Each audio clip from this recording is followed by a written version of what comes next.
Part 1. The Fortunate Ones. Things are heating up more and more, and we're being awakened one by one, sometimes by a surprise Kundalini activation. It's not because we're bad or special, but we're fortunate. This process is an opportunity to get off the wheel of karma, of repeating patterns, maybe patterns we've been repeating hundreds or thousands of times. To not only heal and free your own soul, but to be part of a global ascension, a universal ascension, by waking up and doing our part for the collective soul and the collective humanity. There will be times you will not feel at all fortunate as your life is turned upside down and inside out. But in the same way we wish the world to heal and change, we need to start at an individual level. We go from chaos to balance, from insane to sane, from mind to heart, and from without to within. Part 2. The Process.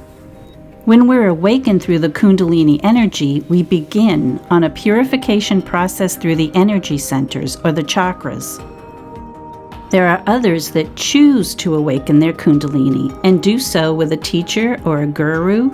There are others that use hallucinogens, and some stay in a darkened room for days, for example, trying to awaken this same process of purification of the soul. But some of us have the process begin spontaneously, a process that we're totally unaware of. Was it brought on by trauma or divine timing? Or both, meaning the soul prompts events that are unconscious to us but brings about an activation. When awakening through a Kundalini dark night, we are stripped bare as we are taken through the purification process. The light enters and we are shown all the darkness we have been carrying around deep within and in our psyche and in our body. This can be a very disturbing process, and it can feel as though we are losing our mind, and in a way we are, but in a way that we need to, losing the old and the dark to make room for the new and the light. What we are shown can be very distressing. It can throw us into despair. When we were asleep, our ego kept us in denial, a protection of sorts. We were blocked, our emotions and traumas were buried deep down in the crevices of our being. We are being shown in order to face all the dragons, to extinguish the fires one by one. It's crucial that we understand that it's being shown for the clearing, for the purification. It's brought into your awareness to be absolved. We all go through this stage, each for different amounts of time and degrees. And while we will go through periods of mourning and grief, try your best not to linger there or get too comfortable or attached to the grief or the pain. What is being shown is wounds from the past, soul karma, ancestral lineage, conditioning, environment, childhood, trauma, and programming. Once we wake up and the light exposes the dark, we have an awareness so that we can clear the stage, so to speak.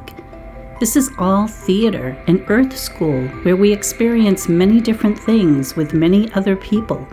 We're all playing roles and acting off of each other, helping each other from a higher perspective. Awakening is the path to expanded consciousness, a peaceful soul, and seeing the bigger picture. Of course, there is a caveat, and that is that we are still here in a physical existence with all its ups and downs and twists and turns. Whatever point you are in the process, you have to trust it, knowing that you will find your way to the next phase, all in your own timing, always staying on track. Part 3. From service to self to service to all.